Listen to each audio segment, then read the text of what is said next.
ist nur als Imposant.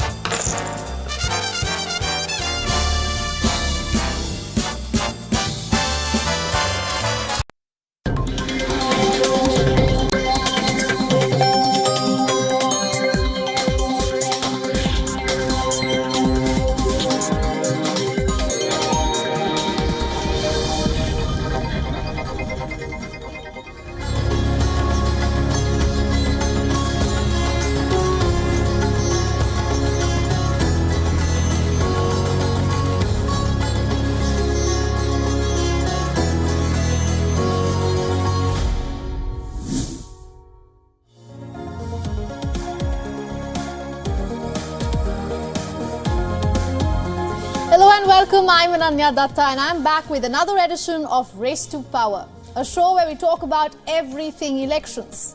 Tonight our focus is on one country, Pakistan. One court verdict has changed the political landscape in the country. Imran Khan was already in jail, but another legal case has sealed him inside for 10 long years. The timing is raising eyebrows because elections are just 10 days away in the country. We will answer 3 questions tonight. 1. Is the end of the road for Imran Khan? 2. Does this seal a victory for Nawaz Sharif? And 3. Is the military secretly running the show in Pakistan? So let's get started.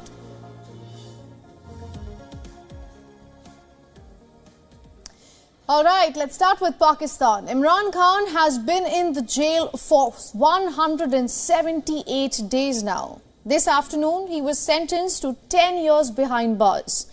We will tell you why and what happens next. But first, listen to the short clip of the former Prime Minister.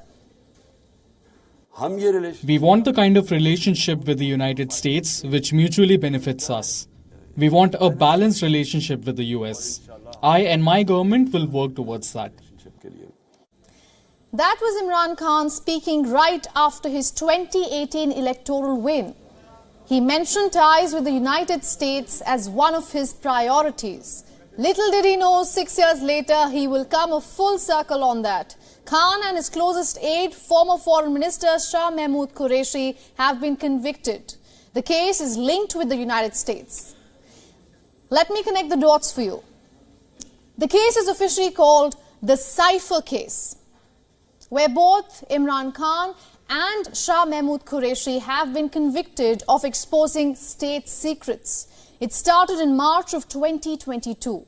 The US State Department officials had a meeting. In attendance were US Assistant Secretary for South and Central Asian Affairs and also the then Pakistani ambassador to the US.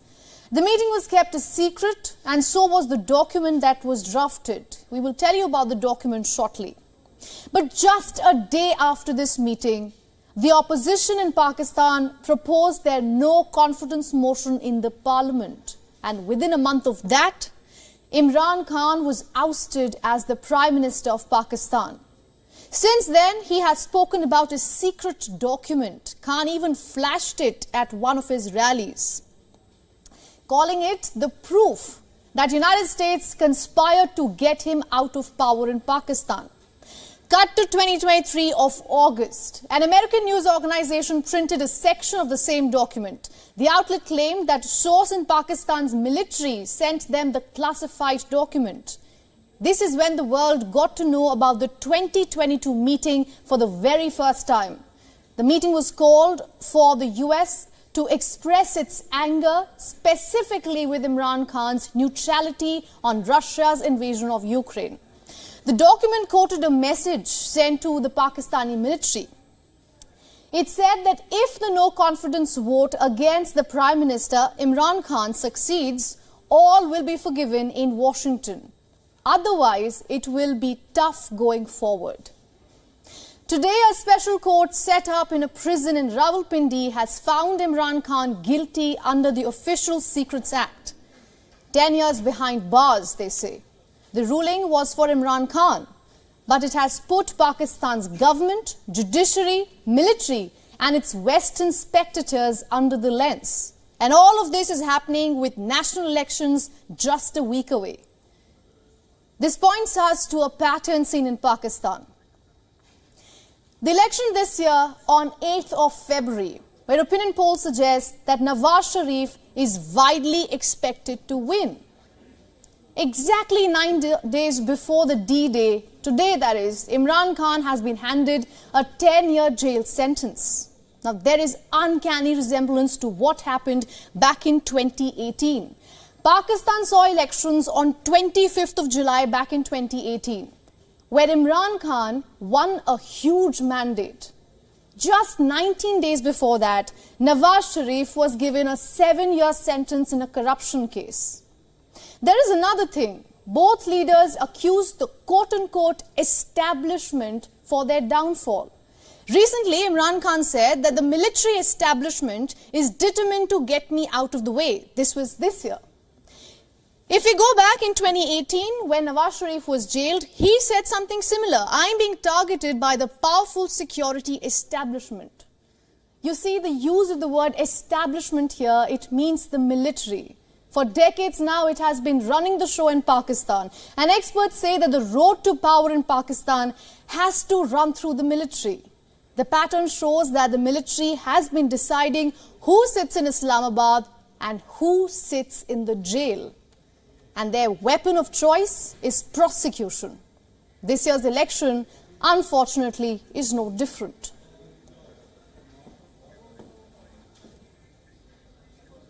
We are now being joined by our Pakistan Bureau Chief, Anas Malik, live from Islamabad.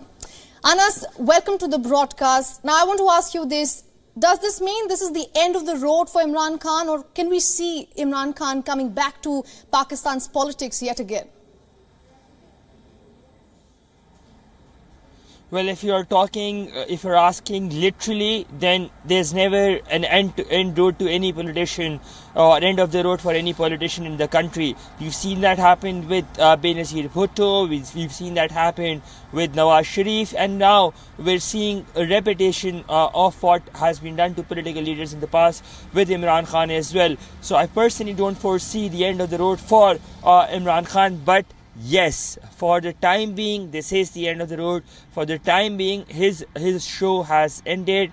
His show has been wrapped up, and in about 3 to 4 years from now, we'd probably be coming another full circle, and we'd probably be seeing Imran Khan be thrown back into the power corridors, because that's how Pakistani politics has been working for years. His trial was rushed. His justice was crushed. It would not be wrong to say. There were marathon hearings that were done, and Imran Khan's party now says that they will be challenging the verdict in the superior courts with the hope that they will be getting justice from the superior judiciary. Ananya? Absolutely, Anas. And speaking of Pakistan's history of politics, this is not the first time we are seeing a major political leader being jailed just before the elections, right?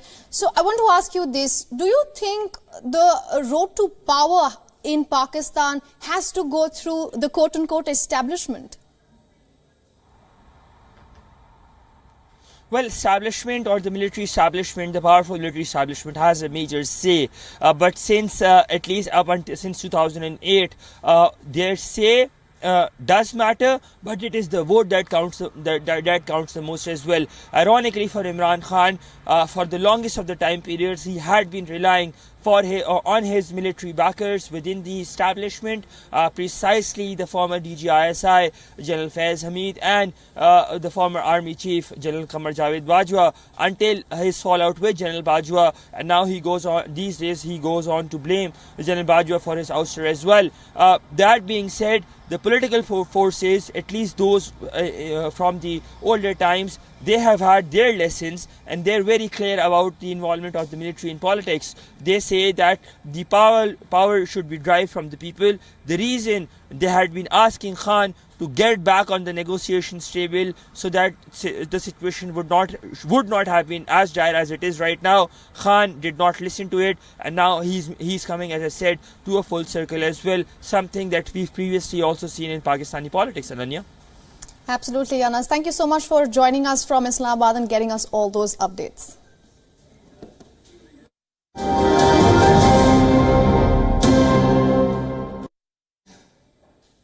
All right, in our Power Explainer segment, let's take you through the highs and lows of Imran Khan's 28-year-long political journey.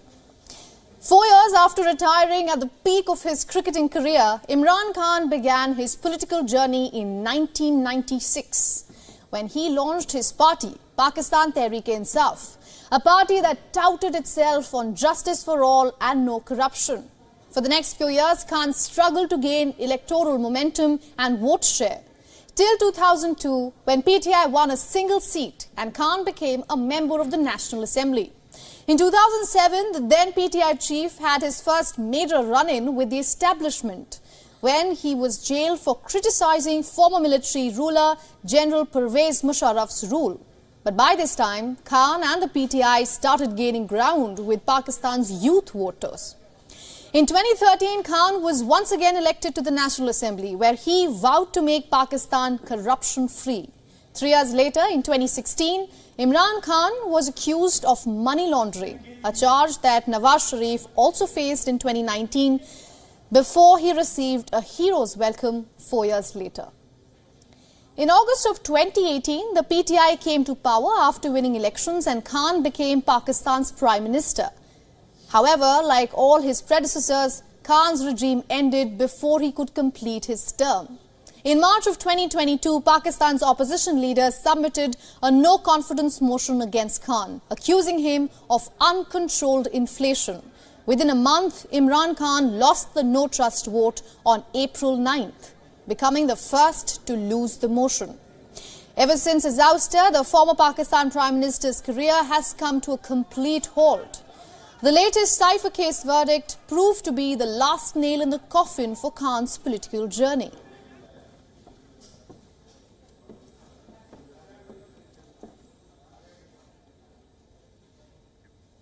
Let's shift focus to India's race to power now. State of Bihar continues to make headlines on the political front. This time, the opposition is in the spotlight. Former Deputy Chief Minister of Bihar, Tejasvi Yadav, is answering questions of India's corruption watchdog, the Enforcement Directorate. The opposition leader was summoned in connection with the alleged land for job scam. This comes a day after the central agency questioned Tejasvi's father and Rashtriya Janata Dal Party chief Lalu Prasad Yadav. The nearly 10-hour grilling focused on a money laundering case. The investigating officer recorded Lalu Yadav's statement under the Prevention of Money Laundering Act. In the latest in the case, the Central Bureau of Investigation informed Delhi's Rouse Avenue Court that it will file a supplementary charge sheet by the month end. The ED also reached the residence of Jharkhand Chief Minister Hemant Soren in New Delhi. This was to question him in connection with an alleged land fraud case. ED teams are camping at the residence since Soren was not present at his residence. The agency officials claim that they recovered 360 million Indian rupees cash and 2 cars from Soren's residence. And there are now pictures being tweeted by Jharkhand Chief Minister's office that shows Soren chairing a meeting with members of his coalition. The ED has issued fresh summons to Soren asking him to confirm his availability for questioning on either January 29th or January 31st.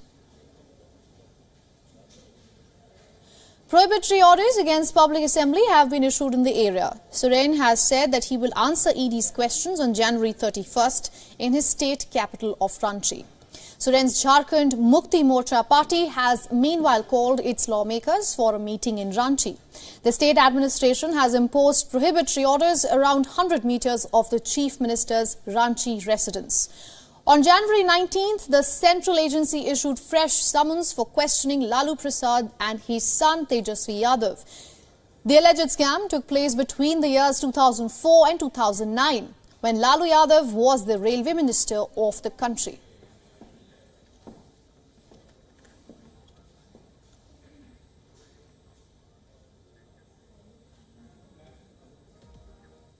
Now, as the US presidential race heats up, Joe Biden's campaign is trying to shore up support and expand its war chest. 3 Democrat presidents will come together at a first-of-its-kind fundraiser this spring: Biden, Bill Clinton and Barack Obama. The event is likely to take place in March or April. The plan reflects how the Democratic Party needs an all-hands-on-deck approach to help Joe Biden secure a second term. According to reports, the goal behind Biden, Clinton and Obama sharing a stage is not just to raise a significant amount of money, but also to help mobilize the party base. Now, this comes after Republican frontrunner Donald Trump's victory in New Hampshire and Iowa. As the Trump versus Biden rematch appears inevitable, the Democratic camp is now ramping up its focus on voters, whose support could decide the November elections. Biden has tailored recent events in South Carolina to black voters. Meanwhile, Vice President Kamala Harris has kicked off events with Latino voters in Nevada. And this boost rather early on in the general election fight would also require additional campaign cash. Even without the fundraiser in the works, Biden managed to pull in $97 million for his re-election bid in the last quarter of 2023, that's last year alone. The Biden campaign has said that it has built a $117 million war chest so far, adding that this is more money than any Democratic candidate in history had accumulated at this point in the election cycle. But while Biden has proven his fundraising ability, his campaign is struggling to gain voter support. And this is where he would expect this fundraiser to come in. Both Clinton and Obama are more popular Democratic leaders than Joe Biden. Even though former American presidents tend to enjoy higher approval than the current one, Biden's warning sign is his approval rating in the third year of his presidency. It is lower than both Obama's and Clinton's at the same point in their presidencies. In fact, at this point in the campaign cycle, it is worse than that of any other modern-day U.S. president seeking re-election.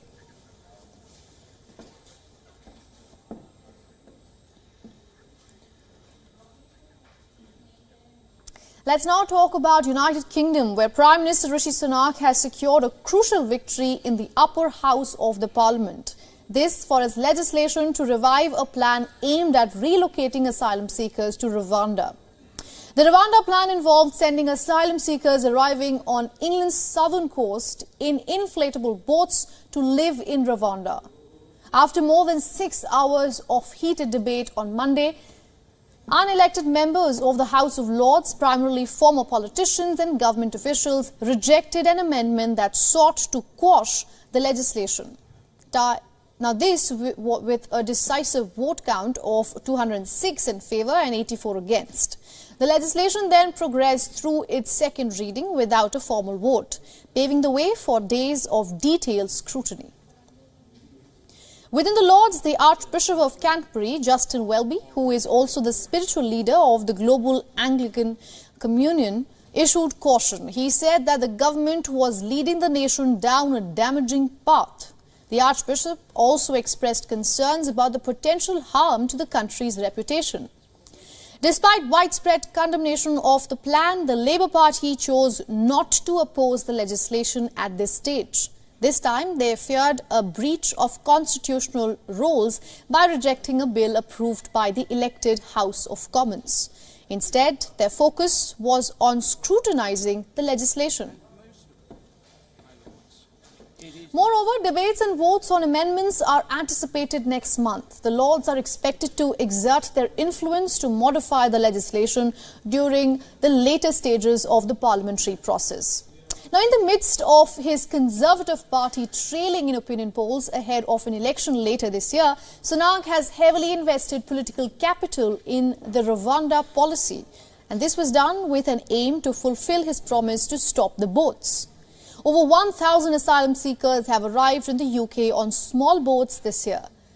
Despite Britain having already paid Rwanda approximately $305 million to accommodate asylum seekers, logistical challenges and legal issues have prevented the actual implementation of the relocation plan.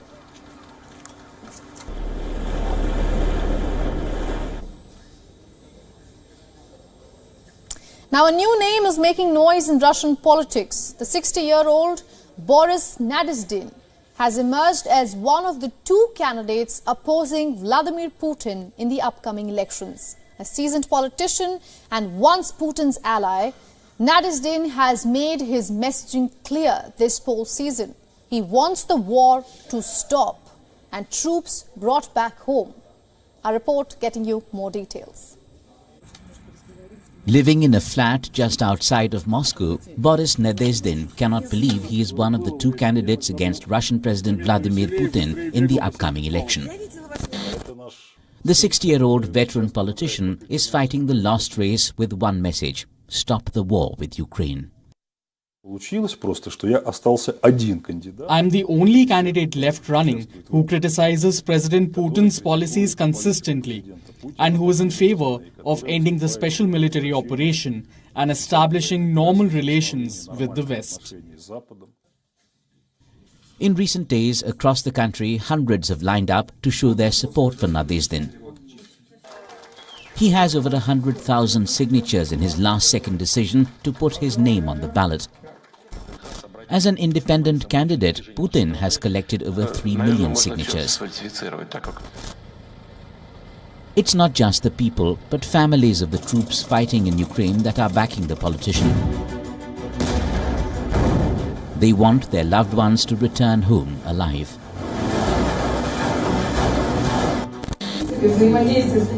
They believe that we will give up and fall into depression. We have been depressed for a long time. We're looking for ways to spur ourselves. Originally hailing from Belgorod, an active border in the Ukraine conflict, Nadezhdin believes Russia should not expand its territory, and the army should have no role to play in it.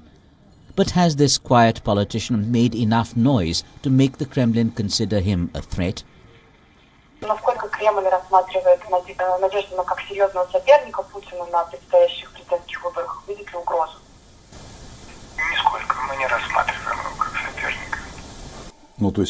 It is impossible to prevent a person who actually collected hundreds of thousands of signatures from participating in political elections. Nadezhdin was seen rubbing shoulders with President Putin in his first term in office. He also had close links to the Kremlin, some are still intact. But things changed in the early 2000s when Putin allegedly started shutting down all opponents, big and small. Russia's opposition leaders are throwing their weight behind Nadezhdin. Jailed Kremlin critic Alexei Navalny said he will sign in his support, while his first wife recently shared the stage with Nadezhdin. Despite the outpouring of support, the 60-year-old is certain he will not win the election. President Putin will once again emerge victorious. But coming second, what Nadezhdin wishes to do is to leave a mark. Tell the generations, current and future, that there can be an alternative to strongman Vladimir Putin. Bureau Report, WION World is One. And now let's take a look at other election stories making headlines around the globe. A week before the elections in Pakistan, concerns loom over the prospect of a violence-free polling day. Reports say that more than 50% polling stations in the country have been declared sensitive or highly sensitive. Punjab, Sindh and Khyber Pakhtunkhwa are the top 3 regions with the highest number of these sensitive polling booths. The revelation comes just days ahead of the polling on February 8th. Northern Ireland's Democratic Unionist Party leader Jeffrey Donaldson is reporting a power-sharing agreement with the UK government. Donaldson said that the party has finalised a deal on implementing post-Brexit trade rules that will allow the DUP to return to the region's power-sharing government. For the past 2 years, Northern Ireland has been without a government after the DUP walked out in the protest over the trade rules.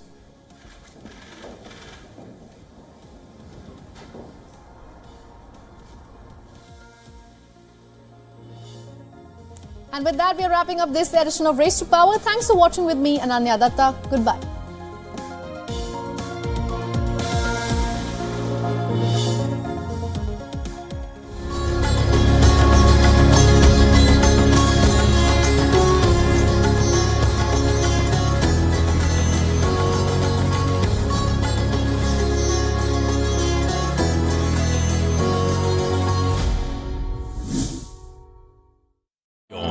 India's Global Voice, the channel that brings you the biggest stories from across the world through India's lens.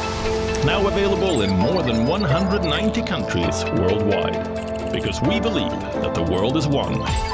Watch us in Africa, Europe, USA and Canada, South America, Asia Pacific, Middle East and North African regions. Also